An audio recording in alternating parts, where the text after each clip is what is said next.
Mety mbola hisy ny fahatapahan'ny herinaratra mandritra ny ora mahabe mpampiasa na ny heures de pointe araka ny famoaham-baovao ny jirama atao amin'ny Tambajotra tserasera Facebook androany.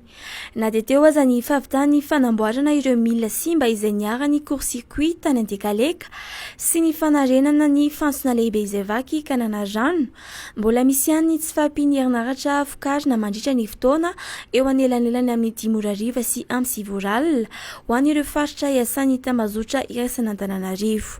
Manentana araka izany ny mpanjifa ampena ny fandaniana amin'ny oriony avy ao amin'ny jirama, mangataka faharetana malona ny fandaminana amin'ny fanapahana herinaratra mifandimby tamin'ireo faritra vatsian'ny Tambajotra Iraisan'Antananarivo ny orinasa.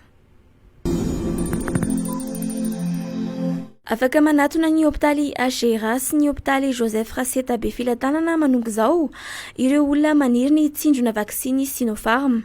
Misokatra androany eny anivon'ireo toeran'ireo mantsy ny fotoam-panaovam-bakisiny ho an'ity karazam-bakisiny ity araka ny fanambarana nataony taleparitry ny fahasalamam-bahoaka eto Analamanga.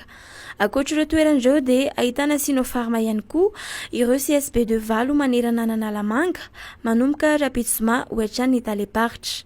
Afaka misitraka ny Sinopharm izay tsy maintsy asindrona indroa avokoa ny olon-drehetra eo anelanelany 12 taona ka hatramin'ny 80 taona raha toa ka tsy bevoka izy na tsy misy arety mitaiza araka ny fanazavany taleparitry ny fahasalamam-bahoaka eto Analamanga.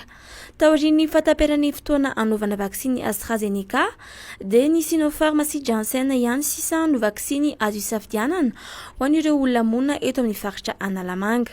Fanomezana avy amin'ny fanjakana sinoa ny Sinopharm ary misa valarivo sy enina sy fito hetsy ny vakisiny azo ny Madagasikara hatreto. Efa misokatra ny fisoratana anarana ho an'ireo te hipetraka amin'ny trano vaovao ahofen'ny Ivato amin'ireo tranobe nataony fanjakana. Afaka misoratra anarana ao amin'ny tranonkalan'ny Agence nationale d'appui au logement et à l'habitat ireo izay liana amin'izany hoy Gérard Andriamanoisoa, sekretera-mpanjakana Mety ny tanàna vaovao sy ny trano fonenana androany nandritra ny fanokafana ny tsena iraisam-pirenen'ny trano fonenana tetsy Tanjombato. Ireo trano ireo izay hofaina mandritra ny 12 taona ary aorian'izay dia lasa ny mpanofa tanteraka ny trano. Ho an'ny Ivato manokana miisa 7,500 ireo appartement ary 30 kosa ireo studio. Mbola misy kosa ireo trano lehibe andalam-pamaranana ny fanamboarana azy izay afaka ampiasaina tsy ela. Ireo trano fonenan'ireo dia misy ho an'ny kilasy sosialy rehetra ho izany naorina any amin'ny faritra hafa ny foto-drafitr'asa tahaka izao hoy ny filoham-pirenena Andry Rajoelina.